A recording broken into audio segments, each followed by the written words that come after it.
Hello viewers, myself Advocate Pooja. Welcome you all in my Legal Eagle channel. जैसे कि हम देख रहे हैं इस सीरीज़ में जनरल एक्सेप्शंस। इसके पहले दो लेक्चर्स में हमने देखा था, पहले तो देखा था हमने 14 और 17 वाला सेक्शन जो कि रिलेटेड था मिस्टेक ऑफ फैक्ट से। उसके बाद हमने देखा जुडिशियल एक्ट जो कि सेक्शन 15 और 16 में एक्सप्लेन किया गया था। और आज हम देखने वाले हैं इसका थर्ड पार्ट जो कि रिलेटेड है एक्सीडेंट से, सेक्शन 18। तो सेक्शन 18 जो है ये एक्सीडेंट से रिलेटेड है और जो भी एक्ट जिसका आउटकम एक्सीडेंटली होता है तो यहाँ पे वो एक्सेप्शंस में उसको काउंट किया जाता है। लेकिन यहाँ पे जैसे हमने पहले भी कहा कि प्रोसिक्यूशन जो होता है, पहले प्रोसिक्यूशन के ऊपर जिम्मेदारी होती है कि वो सामने वाले पर्सन का या एक्यूज़ का उसको guilt any how 100% guilt prove करना होता है। जो भी एविडेंसेस कोर्ट के सामने पेश किए जाते हैं, ओरल एविडेंस है, डॉक्यूमेंट्री एविडेंसेस है, उसके आधार पर, उसके बेसिस पर कोर्ट जो होता है वो जो भी है सज़ा वो पर्सन को मिलेगी या नहीं मिलेगी, यानी वो पर्सन एक्यूज़ है या नहीं है, तो ये बताता है या ऑर्डर देता है।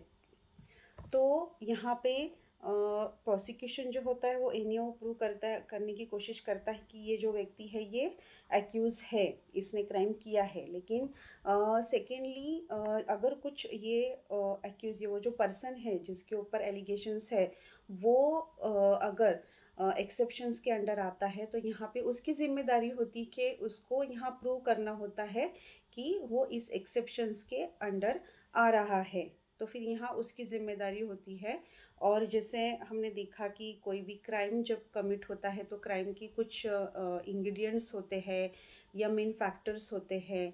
जैसे कि यहाँ पे जो है ये रॉन्गफुल एक्ट होना चाहिए, वहाँ पे मेंस रिया प्रेजेंट होना चाहिए जो कि कहता है कि गिल्टी माइंड, ठीक है, जो क्रिमिनल इंटेंशन या अनलॉफुल इंटेंशन जो है या गिल्टी माइंड जो है वो वहाँ पे प्रेजेंट होना चाहिए। तो अगर ये चीज़ वहाँ पे है और अगर वो अनलॉफुल एक्ट कर रहा है तो फिर ये क्राइम को कंस्टिट्यूट करता है, वहाँ पे क्राइम हुआ ऐसा माना जाता है। तो एक्सेप्शन में मोस्टली जो है इम्पोर्टेंट थिंग है मेंस रिया, गिल्टी माइंड या क्रिमिनल इंटेंशन। अगर कोई जानबूझ के किसी को हार्म या हर्ट करता है, जानबूझ के किसी को परेशान करने की कोशिश करना, हर्ट करना, तो यहाँ पे क्रिमिनल इंटेंशन माना जाता है। और अगर वो व्यक्ति ने अगर वो व्यक्ति निग्लिजेंट भी रहा, अगर वो लॉफुल एक्ट कर रहा है और अगर वो निग्लिजेंट है तो भी यहाँ पे उसको एक्सेप्शन जो होता है वो लागू नहीं होता, एप्लीकेबल नहीं होता। तो आज हम देखने जा रहे हैं accident, section 18, accident in doing a lawful act. अभी यहाँ पे जो इम्पोर्टेंट थिंग है, पहले तो हम ये इसका जो भी है एक्सप्लेन किया गया वो पढ़ते हैं। Nothing is an offence which is done by accident or misfortune and without any criminal intention or knowledge in the doing of a lawful act in a lawful manner by lawful means and with proper care and caution। यानी क्या कि कोई भी act जो है अगर वो accidentally होता है या मिसफॉर्चून से होता है तो फिर वहाँ पे वो एक्सेप्शंस के अंडर कब आएगा, जब वो act without any criminal intention या नॉलेज, अगर वो व्यक्ति को पता नहीं है कि आगे क्या होगा। ठीक है, एक्सीडेंट और मिसफॉर्चून ये कब होता है, एक्सीडेंटली कोई चीज़ हो गई यानी क्या कि वो किसी को भी पता नहीं होता कि आगे क्या होने वाला है। तो यहाँ पे कैसे कि अगर उसको पता ही नहीं आगे क्या होने वाला है तो फिर यहाँ पे विथ इंटेंशन या विथ नॉलेज वो चीज़ कर रहा है तो यहाँ पे वो चीज़ नहीं होगी। अगर वो एक्सीडेंटली और मिसफॉर्चुनेटली अगर वो चीज़ हो रही है तो इसलिए यहाँ पे जो होता है कि उस व्यक्ति को प्रूव करना बहुत ज़रूरी हो जाता है कि उसका कोई क्रिमिनल इंटेंशन नहीं था या उसे नॉलेज नहीं था कि उसका एक्ट जो है वो एक्सीडेंट के फॉर्म में आउटकम जो है उस एक्ट का ये किसी को हार्मफुल होगा या किसी को हर्ट होगा। और वो जो भी एक्ट कर रहा था वो लॉफुल एक्ट कर रहा था, लॉफुल मैनर से कर रहा था, लॉफुल मीन्स से कर रहा था, और वो उस वक्त उसने प्रॉपर केयर और कॉशन लिया हुआ था।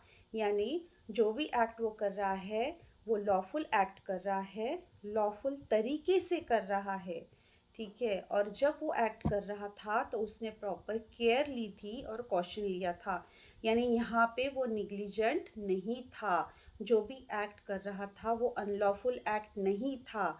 जब एक्ट कर रहा था तब वो विथ इंटेंशन, क्रिमिनल इंटेंशन से किया हुआ एक्ट नहीं था।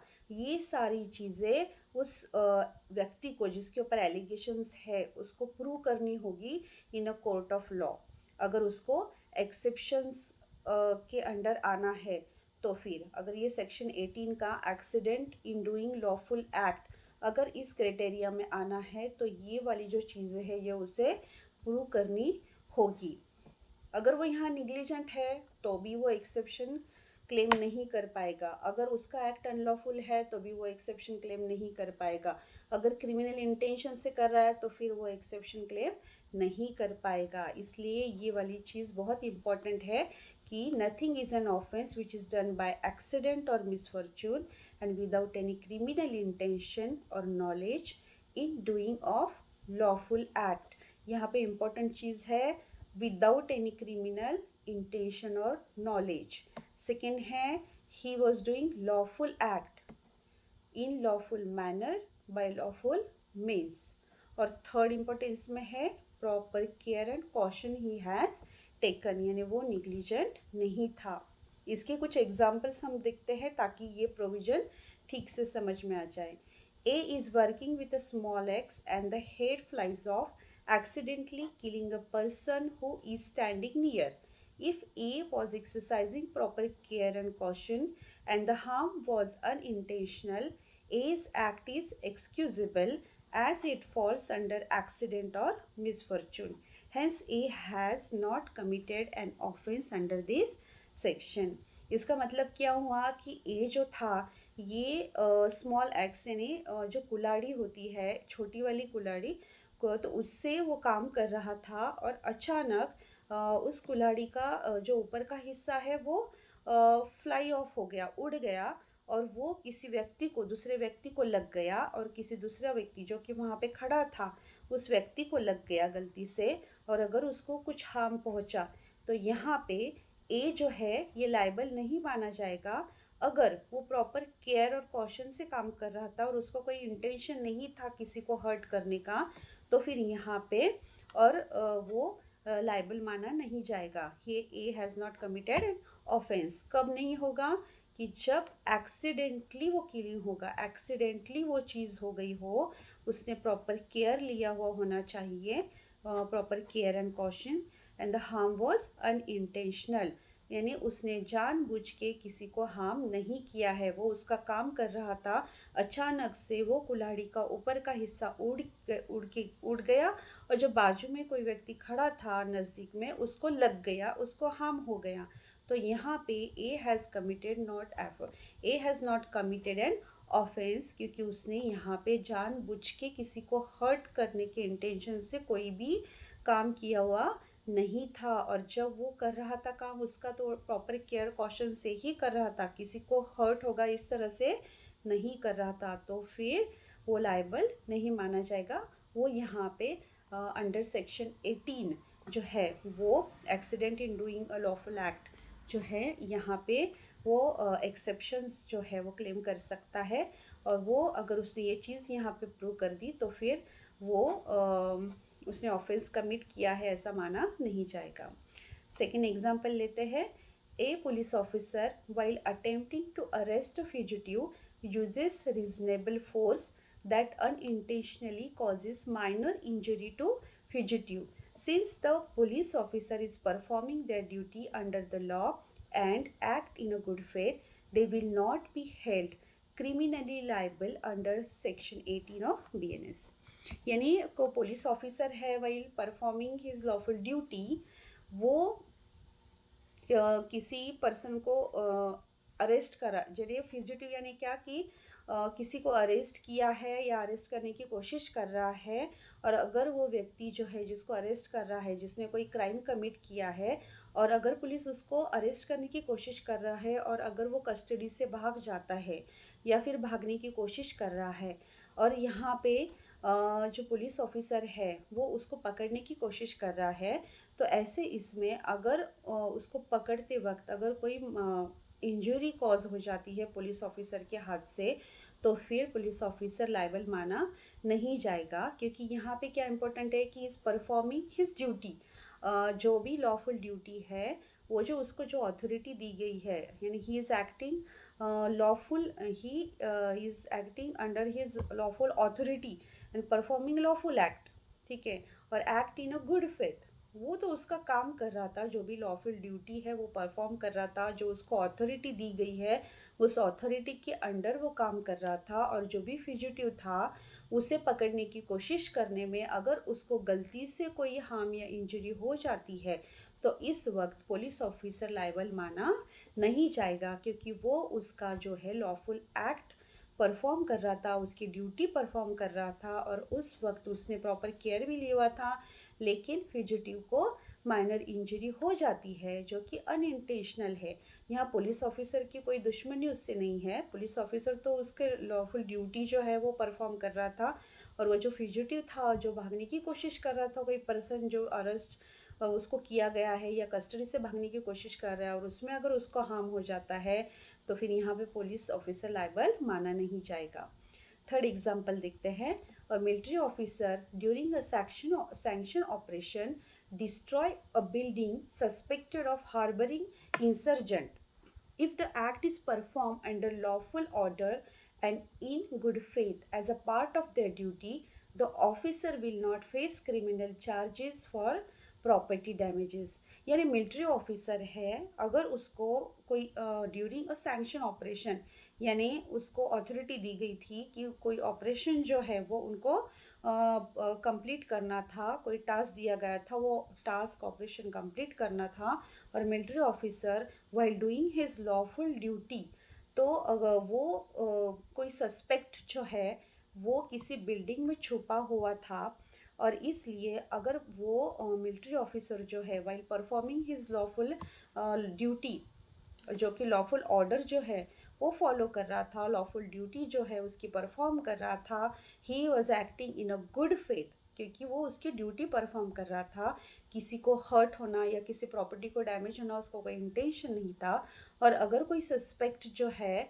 वो अगर उस बिल्डिंग में छुपा हुआ है, ऐसे उसे लगा, और इस चीज़ में कि अगर वो पकड़ने की कोशिश कर रहा था और उसमें अगर वो प्रॉपर्टी को कुछ डैमेज हो जाता है, तो भी मिलिट्री ऑफिसर लायबल माना नहीं जाएगा। क्यों? क्योंकि he is doing his lawful act, because he is performing his lawful duty. जो भी ऑर्डर उसको दी हुई थी उसको फुलफिल कर रहा था, और एज पर हिज ड्यूटी वो काम जो भी है काम कर रहा था, एक्ट कर रहा था विद गुड फेथ। तो यहाँ पे अगर उस प्रॉपर्टी को डैमेज भी हो जाता है, तो क्रिमिनल ऑफिसर जो है या जो भी पर्सन है जिसको अथॉरिटी दी गई थी, या सपोज पुलिस ऑफिसर है किसी क्रिमिनल को पकड़ने के लिए गया है, और वो सस्पेक्ट अगर किसी बिल्डिंग में छुपा है, किसी घर में छुपा है, और अगर उसको पकड़ने की कोशिश करने की इसमें अगर वो प्रॉपर्टी को कुछ डैमेज हो जाता है, तो भी वो ऑफिसर लायबल माना नहीं जाएगा। फोर्थ वाला एग्जाम्पल लेते हैं। विजय while driving carefully and within a speed limit accidentally hit a pedestrian who suddenly moved in front of his car. Here Vijay has committed no crime as he was following all traffic rules and had no intention to hit anyone. अगर विजय जो है ये अगर carefully चला रहा है, उसकी speed जो है वो भी लिमिट में है, और अगर एक्सीडेंटली किसी को हिट करता है, जो भी व्यक्ति साइड से चल रहा था पेडेस्ट्रियन, जो कि अचानक से उसके सामने आ जाता है, और अगर उसको कार से अगर हिट हो जाता है, लग जाता है, तो फिर यहाँ पे विजय ने कोई क्राइम कमिट नहीं किया, क्योंकि यहाँ पे उसकी कोई गलती नहीं थी। वो तो ऑल ट्रैफिक रूल्स जो भी थे वो फॉलो कर रहा था, ड्राइविंग भी है जो निग्लिजेंटली नहीं लेकिन केयरफुली कर रहा था। यहाँ पे उसका कोई भी निग्लिजेंसी नहीं है, या फिर with in the speed limit वो गाड़ी चला रहा था, यानी फिर यहाँ पे उसका जो एक्ट है वो लॉफुल हो गया। अनलॉफुल एक्ट तो नहीं हुआ। With in the speed limit यानी लॉफुल एक्ट हो गया। केयरफुली हो गया यानी विद ड्यू डिलीजेंस जो है उसने केयर या ड्यू डिलीजेंस वहाँ पे प्रॉपरली लिया हुआ था। तो एक्सीडेंटली ये चीज़ हो गई, एक्सीडेंटली ये चीज़ हो गई। और अगर उसकी कोई गलती नहीं है तो यहाँ पे वो लायबल माना नहीं जाएगा। ठीक है, तो अभी हम की पॉइंट्स देखते हैं इसके क्या क्या है। that this section address act that result in unintended harm due to accident or misfortune and provide a defense if such act were performed without criminal intent and with a proper care and caution। यानी एक अच्छा defence होगा। जो भी व्यक्ति है जिसके against allegation ली हुई है या जो भी एक्यूज है, तो उसके लिए ये डिफेंस होगा। अगर कब, जब ये एक्सीडेंटली कोई एक्ट होता है, मिस फॉर्चून से वो एक्ट हो जाता है, जहाँ पे क्रिमिनल इंटेंशन नहीं था, ठीक है, जहाँ पे मेंस रिया नहीं था, और वो एक्ट करते वक्त वो उसने लीगली किया हुआ है, प्रॉपर केयर और कॉशन से लिया हुआ है, वो निग्लिजेंट नहीं है।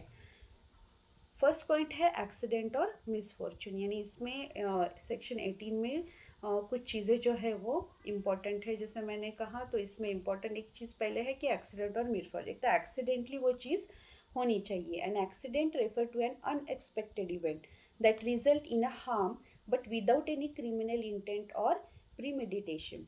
यानी क्या कि वो एक्सीडेंटली होना चाहिए। एक्सीडेंटली यानी क्या कि किसी ने एक्सपेक्ट नहीं किया है कि आगे क्या होगा, हाँ, अचानक से वो चीज़ हो गई है विदाउट एनी एक्सपेक्टेशन। तो अगर वो किसी को हार्म होता है एक्सीडेंटली, तो फिर वो चीज़ इसके अंडर आती है। Misfortune is a similar to an accident but may include act that result in a harm due to unfortunate circumstances despite the actor's best effort to avoid harm।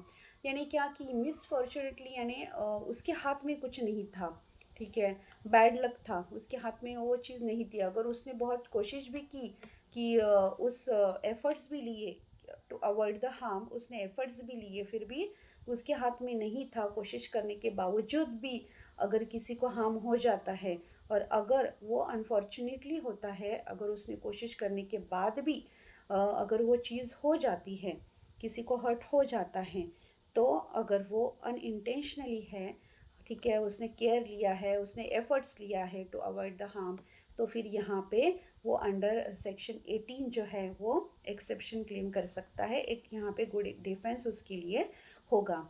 No criminal intention और knowledge, अगर वो act जो है वहाँ पे criminal intention और knowledge नहीं होना चाहिए। हम यहाँ पे देख रहे हैं कि सेक्शन 18 जो है, जो जनरल एक्सेप्शंस के अंडर आता है, उसमें सेक्शन 18 जो है ये एक्सीडेंट और मिसफॉर्चून से होने वाला जो एक्ट है, ठीक है, वो डिफेंस कब होगा, तो उसके कुछ इंग्रेडिएंट्स हम देख रहे हैं। तो उसका सबसे इम्पॉर्टेंट है, जैसे हर एक एक्सेप्शंस में मोस्टली ये इम्पॉर्टेंट है मेंस रिया यानी गिल्टी माइंड जो है, यानी क्रिमिनल इंटेंशन और नॉलेज, कि उसका कोई इंटेंशन नहीं था, क्रिमिनल इंटेंशन नहीं था। क्रिमिनल इंटेंशन कब, कि किसी को कोई हार्म पहुंचाना, हर्ट करना, ये इंटेंशन नहीं था, या उससे नॉलेज नहीं था कि मैं ये एक्ट करूँगा उससे किसी को हार्म होगा। तो फिर यहाँ पे सेक्शन 18 जो है वो एज अ डिफेंस करके वो यूज़ कर सकता है। The key element here is the absence of criminal intention or knowledge. If the harm caused was not intended or foreseen, the person is not criminally liable.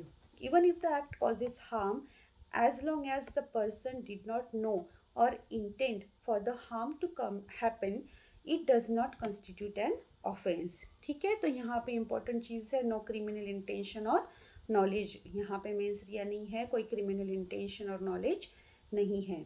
Lawful act in a lawful manner, वो व्यक्ति जो भी act कर रहा था वो lawful act कर रहा था, लॉफुल मैनर कर रहा था, ड्यू डिलीजेंस से कर रहा था, जो भी ऑल रूल रेगुलेशन है वो फॉलो करके कर रहा था। The act must be lawful, it can not be an illegal act. It must be perform in A lawful manner and with the use of lawful means. This means that the person must be engaging in permissible activity such as performing a job or duty in a legal way।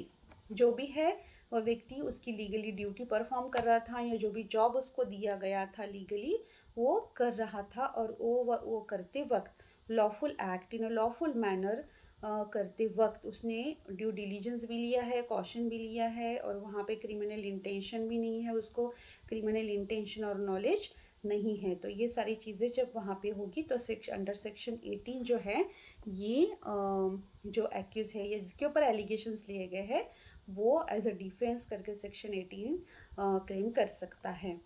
Fifth वाला point है proper care and caution, sorry यहाँ पे fourth वाला point है ये, proper care and caution.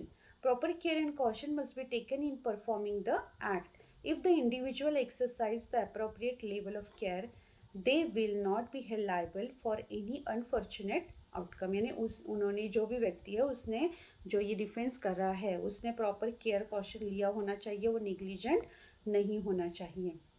If there is a negligence or lack of care, this section would not apply and the person may be held accountable. यानी proper care caution उसने लिया होना चाहिए। अगर वो यहाँ पे निग्लिजेंट है तो फिर ये सेक्शन 18 एज अ डिफेंस करके वो क्लेम नहीं कर सकता, यहाँ पे उसको जो एक्सेप्शन है वो लागू नहीं होगा।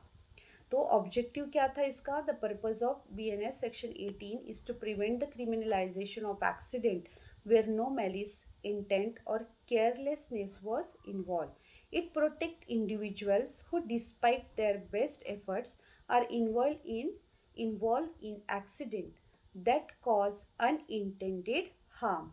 This section ensures that people are not penalized for accident or unfortunate event as long as they acted lawfully without criminal intent and with due care.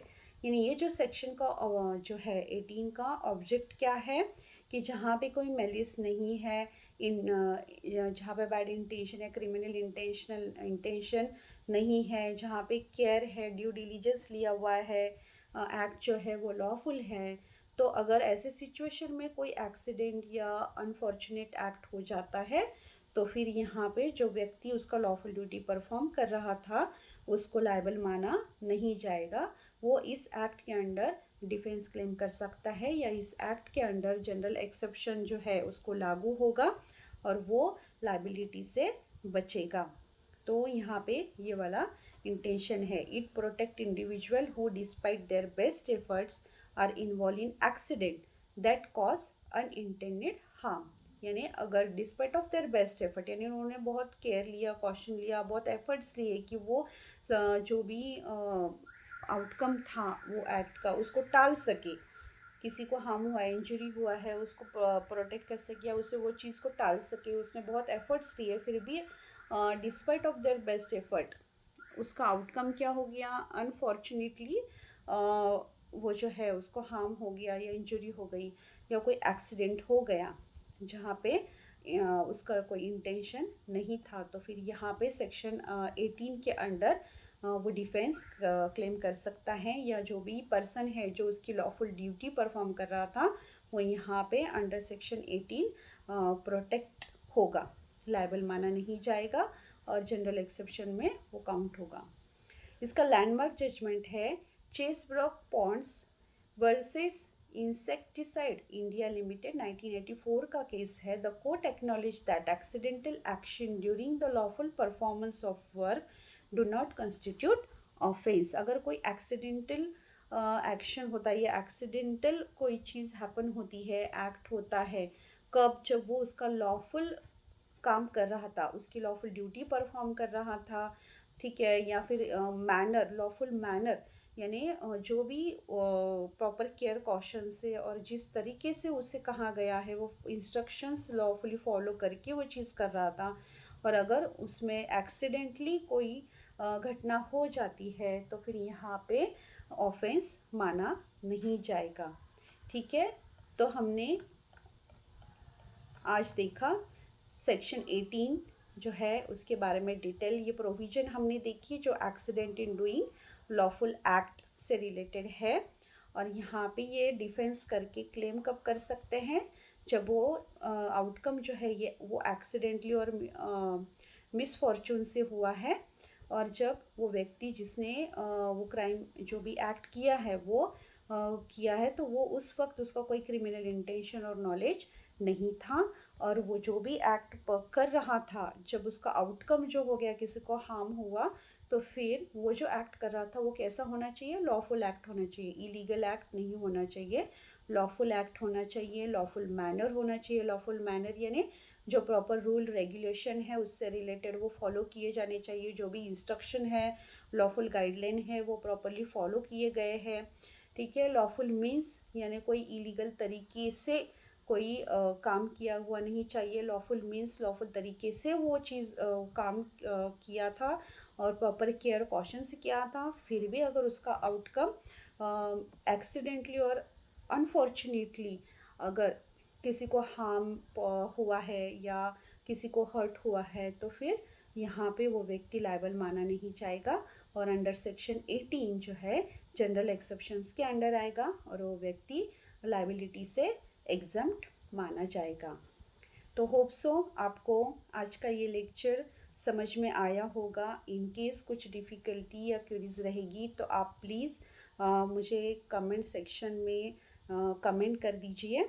और आपको अगर पसंद आया हुआ होगा तो फिर डेफिनेटली लाइक कर दीजिए, सब्सक्राइब कर दीजिए, ताकि मुझे भी मोटिवेशन मिल सके और मैं और अच्छे से अच्छे वीडियोस बना सकूँगी। Thank you so much.